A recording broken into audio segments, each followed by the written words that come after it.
அன்புள்ள தமிழ் சொந்தங்களுக்கு டாக்ஸ் இல்லா தமிழின் வணக்கங்கள். இன்றைக்கி நம்ம என்ன பார்க்க போகிறோம்னா, பொது அறிவு சம்பந்தமான முக்கியமான கேள்விகள் தான் பார்க்க போகிறோம். வாங்க மாணவர்களை பார்க்கலாம்.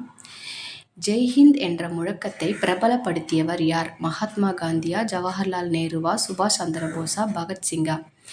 ஆன்சர் பார்த்திங்கன்னா சுபாஷ் சந்திரபோஸ் தாங்க சரியான விடை. செகண்ட் கொஷின் பார்த்திங்கன்னா, இந்திய தேசிய கொடி முதல் முறையாக எப்போது ஏற்றப்பட்டது? இதுக்கு ஆன்சர் பார்த்திங்கன்னா டி 1947 தாங்க முதல் முறையாக ஏற்றப்பட்டது. ஆகஸ்ட் 15, 1947. அடுத்த கொஷின் பார்த்திங்கன்னா, இந்தியாவின் அரசியல் அமைப்பு எப்போது அமலுக்கு வந்தது? சரியான விடை பார்த்திங்கன்னா ஜனவரி 26, 1950 தாங்க அரசியல் அமைப்பு அமலுக்கு வந்தது. அடுத்தது பார்த்திங்கன்னா, இந்தியாவின் தேசிய கொடி எந்த வடிவத்தில் உள்ளது? இந்தியாவின் தேசிய கொடி எந்த வடிவத்தில் பார்த்திங்கன்னா செவ்வக வடிவம் தாங்க சரியான விடை.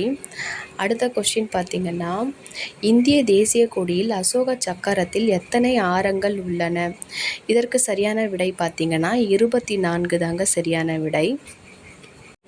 அடுத்த கொஷின் பார்த்திங்கன்னா, இந்தியாவின் தேசிய பாடல் எதுன்னு பார்த்திங்கன்னா இதற்கு சரியான விடை பார்த்திங்கன்னா ஏ வந்தே மாதரம் தாங்க இந்தியாவினுடைய தேசிய பாடல். எனக்கு ரத்தம் கொடுங்கள், நான் உங்களுக்கு சுதந்திரம் தருவேன் என்று கூறியவர் யாருன்னு பார்த்திங்கன்னா சுபாஷ் சந்திரபோஸ் தாங்க சரியான விடை. பி சுபாஷ் சந்திரபோஸ். நெக்ஸ்ட் பார்த்திங்கன்னா, இந்தியாவின் சுதந்திர போராட்டத்தின் தந்தை என்று அழைக்கப்படுபவர் யாருன்னு பார்த்திங்கன்னா சி மகாத்மா காந்தி தாங்க சரியான விடை.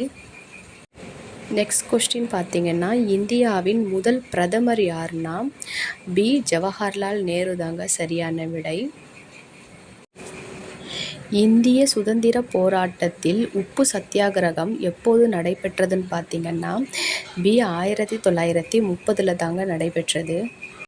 இது போன்று போட்டித் தேர்வுக்கான வீடியோக்கள்லாம் வேணும்னா டாக்ஸ் இல்லா தமிழ் சேனலை சப்ஸ்கிரைப் செய்து வச்சுக்கோங்க. நான் போடுற வீடியோக்கள்லாம் உங்களை வந்து சேருங்க. நன்றி.